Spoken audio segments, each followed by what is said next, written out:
Hello and welcome to Technology Update. Even though Moscow is located some 700 kilometers away from the nearest sea, it's still a major port city. In fact, those in the know sometimes refer to it as a 5-sea port. As a result, the Moscow River and the inventions it's inspired have played a central role in the everyday life of the capital. When the river's free of ice, there's a nearly endless parade of ships chugging up and down Moscow's watery boulevard. Their purposes vary, but much of the activity in the city was enabled by the Moscow Canal, which linked the capital's river with the mighty Volga. With the help of the longest river in Europe, captains embarking from Moscow can take their vessels to any of 5 possible outlets: the White and Baltic Seas to the north, as well as to the Azov, Black, and Caspian Seas to the south. But if one's staying within the capital itself, there's no more enjoyable way to take in the sights than from aboard one of the many ships cruising the riverway. And the Pilgrim boat with a retractable glass roof is the latest addition to the capital's pleasure fleet. But these shore-stalking boats are far from a new idea. While they were initially envisioned as just another form of public transport, in the early 1970s, the Moskva was launched as a true pleasure boat for both residents and visitors alike. But as the times have changed, so too have Moscow's ships. These new Pilgrim models were developed on the basis of the old Moskva. With room on board for up to 120 passengers, the ship can easily function as a ferry or even a floating restaurant. As you'd expect, they're equipped with the very latest in navigation and radio communication tools out there. These are fitted with a twin-shaft propulsion system as well as a bow thruster, which allows the captain to maneuver tight passageways. However, if you have the need for speed, you might want to look elsewhere. It's got 2 fuel-efficient 120 horsepower engines, which can only push it up to about 8 knots, or roughly 15 kilometers per hour. And to find the maker of these new pleasure boats, one needn't look too far. Just like the old Moskvas, the Pilgrim is built amidst the hustle and bustle of Russia's capital, out of the 76-year-old Moscow shipyard.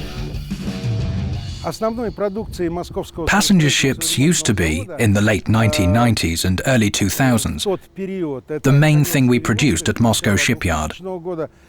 By around the year 2000, the demand for passenger ships dropped off significantly.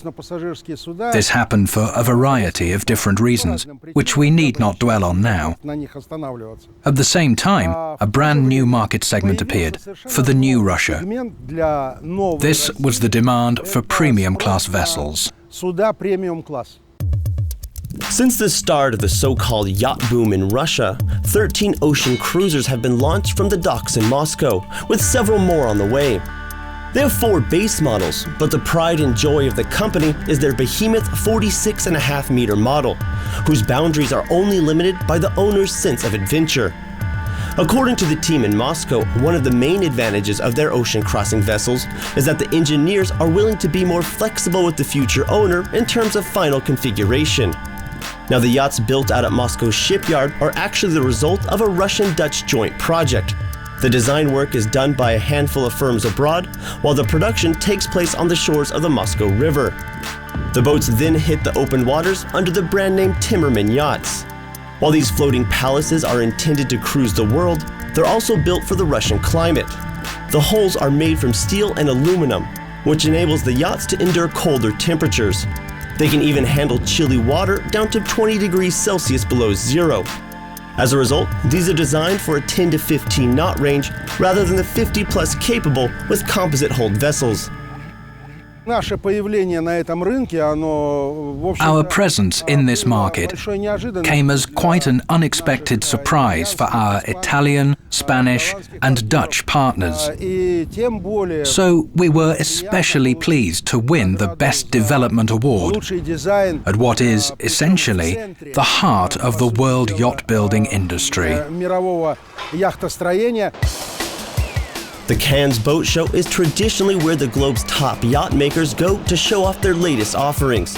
And back in September 2008, the international team of Timmerman Yachts got validation of their hard work at the glitzy affair. Their recognition came for their 33-meter light ice-class vessel. Of course, it was a joint success, with Moscow Shipyard sharing the award with its partners, Ginton Naval Architects and Guido de Groot Design. But really, those are mostly just play toys for the rich and famous. What really interests us here is the new line of multi-purpose craft. While admittedly a little less sexy than mega yachts, they're important for the safety of waterways everywhere. Here a pair of MPB-14s are under production. Once completed, they'll likely patrol the shorelines or assist in search and rescue operations. However, here the cream of the crop is still in the early stages. Here in front of you, you have a unique opportunity to see our general service boat, the Katran, at the earliest stage of production. It's special in that it's made out of pressed panels, so the number of welded seams is kept to a minimum. That means it will be safer and will have a longer service life.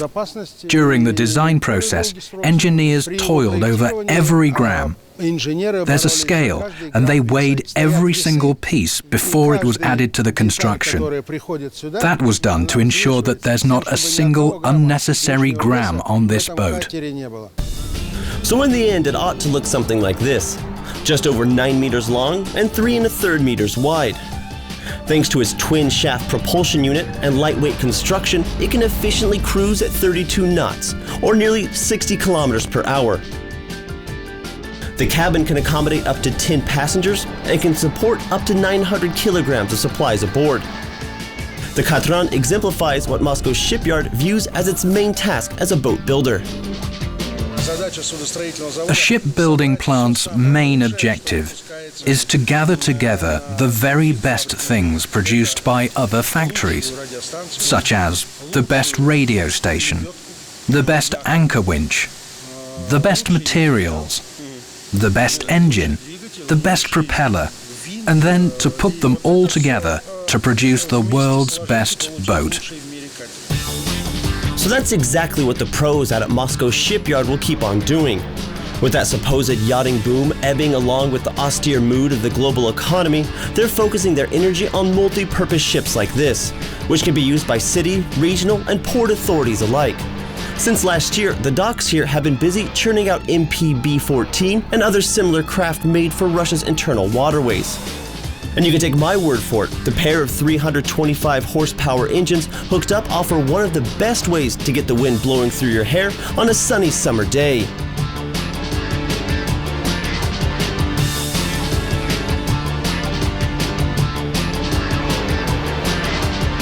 While Moscow can boast of its status as a 5-sea port, Russia's second largest city, St. Petersburg, is actually where most of the action happens. In fact, the founder of the northern capital is also considered to be the father of the country's modern naval fleet. After studying the craft in Holland, Peter the Great brought the necessary technology and know-how back to Russia, where he set about transforming an uninhabited swamp into the heart of his empire. And the Russian ruler brought back a little more of the Dutch as well, with the likes of New Holland Island forming an integral part of St. Petersburg's shipbuilding base. The industry has been important from the very start. Just about everywhere where you turn, there are reminders of its historic link to the sea. For example, the Admiralty, with its shining spire, was supposedly the third building constructed. And that's a tradition that's continued to this very day. 1 out of every 4 vessels of Russia's fleet can point to St. Petersburg as its birthplace. And a huge number of the country's biggest vessels, like icebreakers and floating power stations, have had their welds laid here. More than 50,000 workers are employed in the port city's ship industry, and at any given moment, there's a major project preparing to hit the water or has just got underway. At the moment, the eyes of the boat building world are all fixed here, at the Admiralty shipyards. At their sprawling docks, the final touches are being applied to what will become one of the globe's most advanced all-purpose research vehicles. When all is said and done, the Akademik Troshnikov will be the latest addition to Russia's polar-going fleet. It has the ability to transport 80 scientists to the most far-flung research sites on the globe. But before it can start doing that, it has to pass all requisite checks and tests. It only recently returned from its first sea trial. There were a few kinks here and there to work out, but that's what these tests are for anyways. But getting this far has been a long time in the making. The very first work on this Antarctic workhorse takes us back nearly a decade, where it all began with a series of tenders. The design bureau affiliated with St. Petersburg's Krylov Shipbuilding Research Institute was responsible for the entirety of the planning process from beginning to end. The naval architects here at Balt-Suda-Projekt, as the bureau is called, worked hand in hand with the scientists that will be utilizing the vessel to come up with the very best. The bureau dates back to 1925 and has come up with around 170 designs that have given birth to more than 2,600 ships. And they likely needed all of that experience to tackle a beast like the research ship at hand. From nose to rear, the Akademik Troshnikov is 133 meters in length, along which there are 12 watertight compartments so that it doesn't go the way of the Titanic. There are 9 permanent labs on board, and the nose is shaped like an icebreaker, so it can tear through ice more than 1 meter thick. In front of the bridge is a tandem crane with a combined capacity of 70 tons. Its hull measures 23 meters wide, and there are 2 helicopter landing pads for when there's just no dock in sight. One of the key issues on which we worked closely with the client when creating the draft design was the propulsion system. How many shafts should there be? How many propellers for this boat? The Akademik Fyodorov, which is currently used for the Russian Antarctic expedition, has only 1 shaft and 1 propeller. And basically, it has proved to be a reliable boat. Another advantage of a single propeller vessel is that it requires less power when sailing in the open water, and consequently, it consumes less fuel during that time. A dual-shaft boat has its own advantages, though. For instance, when a boat has to break through ice, it requires less power than a single-shaft one, which is kind of surprising. But the main advantage of a dual-shaft vessel is that boats that are based offshore must have some sort of backup and be highly reliable. So together with the client, we eventually decided to build a dual-shaft boat. But as any good builder knows, plans on paper are one thing. Making those a reality is a totally different affair. And even before thinking about laying the first weld on the Akademik Troshnikov, a series of scaled-down tests had to be run here at the Krylov Shipbuilding Research Institute's testing pools. The pool complex is an important part of what higher-ups say is one of the largest experimental stations in the world. Running along the length of the institute, a 161-meter-long pool was used to test the overall seaworthiness of Balt-Suda-Projekt's design. While the complex is impressive enough as it is, more is on the way. At present, a brand new ice pool is under construction to replace the older one already in place, and work on a 30-meter deep offshore pool is slated to get started next year. The main goal, of course, is to make sure ship designs will hold up and perform just as prescribed. We had to develop a special hull shape to ensure that the boat would travel at a certain speed and break ice efficiently. This hull shape gets tested in a pool. At the draft design stage, we developed the hull shape, built a model, and tested it. We realized that it required some adjustments and improvements. Correspondingly, when we were working on the technical design, we improved the model, which demonstrated excellent results in seaworthiness and handling. Additionally, we made another 2 models, one for testing in an ice pool and one for a wind tunnel. So we built 3 models for the technical design and 1 for the draft design. So after getting the go-ahead on the plans, the construction of Akademik Troshnikov began in earnest back in July of 2009. It's the first scientific research ship constructed at Admiralty shipyards in 30 years. Considering the conditions it'll be operating in, every weld matters. The ship has been designed to be able to travel 15,000 miles in between port calls, and will be able to handle freezing water down to 40 degrees below zero. Building a vessel of this complexity is no small feat, and that's something Admiralty Shipyards feels that it has the right to brag about. There are very few vessels of this kind. One is in the UK, and there's another one in Canada. China has just started building these ships, but no other country has such powerful vessels. It's difficult to compare. Environmental safety and energy efficiency are the 2 main trends in modern shipbuilding. According to these criteria, ours is a cutting-edge vessel.